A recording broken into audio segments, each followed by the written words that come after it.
Thailand এমন একটি দেশ যাকে prostitution capital of the world বলা হয়, কিন্তু কেন? এবং আপনি কি জানেন থাইল্যান্ডের মেয়েদের সঙ্গে বন্ধুত্ব করা কেন এত সহজ, এবং তারা কী ধরনের ছেলে পছন্দ করে? এই প্রশ্নগুলোর উত্তর জানতে হলে ভিডিওটি শেষ পর্যন্ত দেখুন, কারণ আজকের ভিডিওতে আপনারা থাইল্যান্ড সম্পর্কে এমনই কিছু আশ্চর্যজনক তথ্য জানতে চলেছেন। যারা আজ প্রথমবার আমাদের ভিডিও দেখছেন, আমাদের চ্যানেলটি সাবস্ক্রাইব করে পাশে থাকা বেল বাটন ক্লিক করে অলে সেট করে দিন। আপনাদের একটি সাবস্ক্রাইব আমাকে আরও ভালো ভালো কাজের উৎসাহ যোগায়।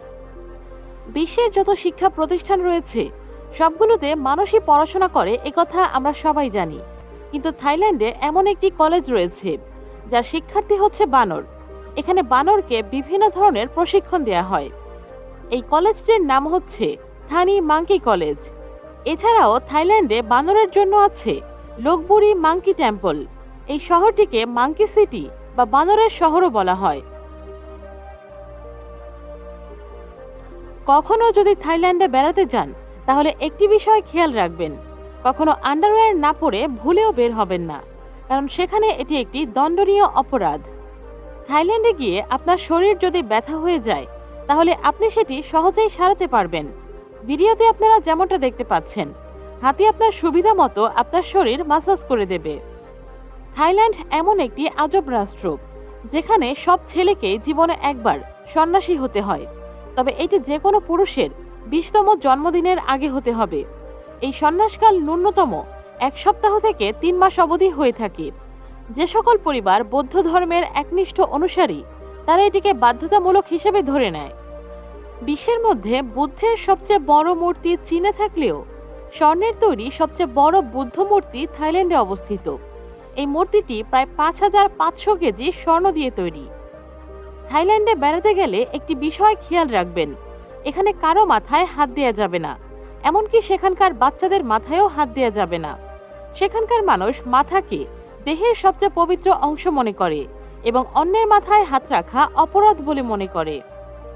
আরেকটি মজার বিষয় হচ্ছে থাইল্যান্ডের মানুষ সবসময় তাদের পা পরিষ্কার করে রাখে।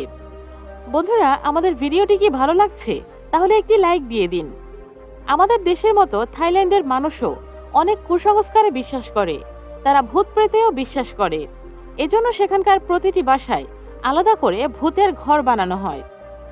থাইল্যান্ডের রাজধানী ব্যাংককের উপকণ্ঠে সিরিরাজ মেডিকেল মিউজিয়াম নামের একটি জাদুঘর আছে।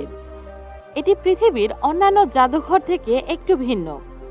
এখানকার অধিকাংশ মানুষ পুনর্জন্মে বিশ্বাস করে।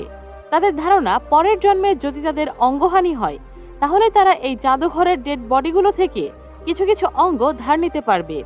এজন্য তারা এখানে তাদের দেহগুলো ডিপোজিট করে রাখে।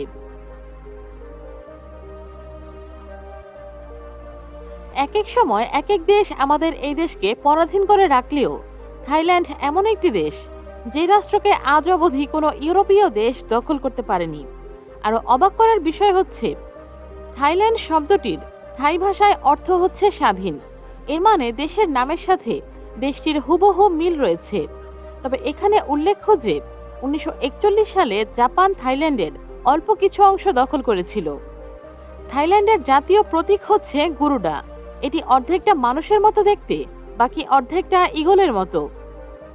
বাংলাদেশে যেমন রেল লাইনের পাশে বাজার বসে, তেমনি থাইল্যান্ডেও এমন কিছু বাজার রয়েছে যেগুলো রেল লাইনে দুপাশ ঘিরে রয়েছে। ট্রেন আসার সময় হলে এই দোকানগুলো গুটিয়ে নেওয়া হয় এবং ট্রেন চলে গেলে আবার এই দোকানগুলো বসে যায়।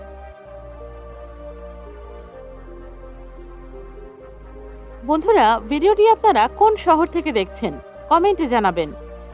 হিন্দুদের হোলি উৎসবে যেমন রং মাখামাখি করা হয়, তেমনি থাইল্যান্ডেও একটি রীতি রয়েছে। 13 থেকে 15 এপ্রিল জলযুদ্ধ খেলার মাধ্যমে থাইল্যান্ডের মানুষ নতুন বছরকে বরণ করে নেয়। এই সময় থাইল্যান্ডে সর্বস্তরের মানুষ খেলাটি খেলে। ভিডিওতে আপনারা যেমনটা দেখতে পাচ্ছেন, পরিচিত অপরিচিত সবার গায়ে রং ছিটিয়ে এই খেলাটি খেলা হয়।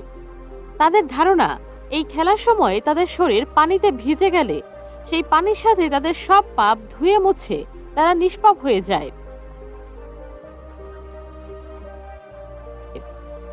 থাইল্যান্ডকে prostitution capital of the world বলা হয়, মানে এই দেশটিকে পতিতাবৃত্তির রাজধানী বলা হয়। এবং এখানে জীবিকার জন্য দেহ ব্যবসা নতুন কিছু না। 1680 সাল থেকে এখানে পতিতাবৃত্তি বৈধ এবং এখানে সরকার পরিচালিত যৌনপল্লী ছিল।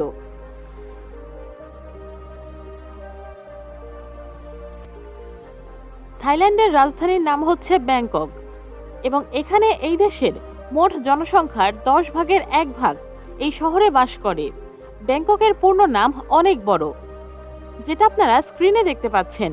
এর মানে হচ্ছে ফেরেশতার শহর, আমরণশীল শহর, 9টি রত্নের শহর, রাজার আসন, রাজকীয় প্রাসাদের শহর, প্রভুর শহর। সাধারণ জনগণের জন্য ব্যাংককে প্রায় 23,000-এরও বেশি ফ্রি ওয়াইফাই সিস্টেম সরবরাহ করা আছে এবং এখানকার একটি ইন্টারনেট কোম্পানির ভাষ্যমতে তারা 10 জিবিপিএস ইন্টারনেট দিতে সক্ষম। ঢাকা যেমন মসজিদের শহর, তেমনি থাইল্যান্ড হচ্ছে বৌদ্ধ মন্দিরের দেশ। এখানে অসংখ্য বৌদ্ধ মন্দির রয়েছে কারণ এখানকার 94% মানুষই বৌদ্ধ ধর্মাবলম্বী। থাইল্যান্ডকে সাদা হাতির দেশ বলা হলেও এখানে কিছু পুরোপুরি সাদা হাতি বসবাস করে না। এখানে আপনি ধূসর বর্ণের অল্প কিছু হাতি দেখতে পাবেন। থাইল্যান্ডে হাতিকে শুভ কাজের প্রতীক মনে করা হয়। বিশ্বের সবচেয়ে ছোট স্তন্যপায়ী প্রাণী এবং বাদুড় বাম্বলিবি ব্যাট এবং সবচেয়ে বড় প্রজাতির শার্ক হোয়েল শার্ক, এই দুটোই থাইল্যান্ডে পাওয়া যায়। থাইল্যান্ডের রাস্তার খাবার অনেক সুস্বাদু হয়ে থাকে, তবে এগুলো খাওয়ার আগে অবশ্যই এগুলো হালাল না হারাম সেটি যাচাই করে নেবেন। থাইল্যান্ডে এমন কিছু বাজার রয়েছে যেগুলোতে আপনাকে নৌকায় চড়ে যেতে হবে। শুধু তাই না, এসব বাজারের কেনাকাটাও আপনাকে নৌকা থেকেই করতে হবে। এখানকার জনগণ দেবদেবীর মতো করে তাদের রাজা রানীর পূজা করে থাকে। ইউনেস্কো ঘোষিত 5টি ওয়ার্ল্ড হেরিটেজ সাইট থাইল্যান্ডে অবস্থিত। এ কারণে প্রতি বছর এখানে বহু পর্যটক ঘুরতে আসে। প্রতি বছর এখানে গড়ে 69 মিলিয়ন পর্যটক আসে এবং আপনি জেনে অবাক হবেন 2019 সালে এই দেশে 40 মিলিয়ন পর্যটকের আগমন ঘটেছিল। 44টি কনসোনেন্ট এবং 32টি ভাওয়েল নিয়ে থাইল্যান্ডের থাই ভাষায় বর্ণমালায় মোট 76টি বর্ণ আছে। অনেকের ধারণা থাইল্যান্ডের জাতীয় ভাষা থাই, চীনা ভাষারই একটি রূপ। থাইল্যান্ডে আপনার চিবিয়ে খাওয়া চুইংগাম রাস্তায় ফেলে দেওয়াটাও একটি দণ্ডনীয় অপরাধ। থাইল্যান্ডের টাকার ওপর পা রেখে দাঁড়ানো মানে একটি দণ্ডনীয় অপরাধ। আজ থেকে 100 বছর আগে নর্দার্ন থাইল্যান্ড প্রায় পুরোপুরি বন দিয়ে ঘেরা ছিল, কিন্তু বর্তমানে এখানে কেবল 25% বন বাকি আছে। পৃথিবীর সবচেয়ে বড় অর্কিড ফুলের এক্সপোর্টার হচ্ছে থাইল্যান্ড। এই দেশে আপনি 1500-র চেয়েও বেশি প্রজাতির অর্কিড ফুল দেখতে পাবেন। প্রতিটি দেশের একটি পতাকা থাকলেও এই দেশে আপনি নানান ধরনের পতাকা দেখতে পাবেন। থাইল্যান্ডের রাজধানী ব্যাংকককে ওয়ার্ল্ডস হটেস্ট সিটি বলা হয় কারণ গরমের মৌসুমে এখানে প্রচুর গরম পড়ে। থাইল্যান্ডকে ল্যান্ড অফ স্মাইল বলা হয় কারণ এখানকার মানুষ যত কষ্ট বা দুশ্চিন্তাতেই থাকুক না কেন, তারা আপনার সাথে হাসি মুখেই কথা বলবে।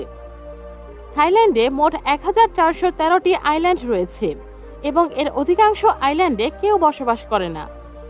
একটি সার্ভেতে দেখা গিয়েছে ব্যাংককের মেয়েরা অনেক ওপেন মাইন্ডেড হয়, মানে তাদের সঙ্গে বন্ধুত্ব করা অনেক সহজ এবং এই মেয়েরাও ওপেন মাইন্ডেড ছেলেই পছন্দ করে। তো বন্ধুরা, আপনারা কারা কারা থাইল্যান্ড যেতে চান কমেন্টে জানিয়ে দিন। আজ এ পর্যন্তই। ভিডিওটি ভালো লাগলে একটি লাইক দিতে কিন্তু একদমই ভুলবেন না। আপলোডের সাথে সাথেই আমাদের ভিডিও পেতে পাশে থাকা বেল বাটন ক্লিক করে অলে সেট করে দিন। ধন্যবাদ।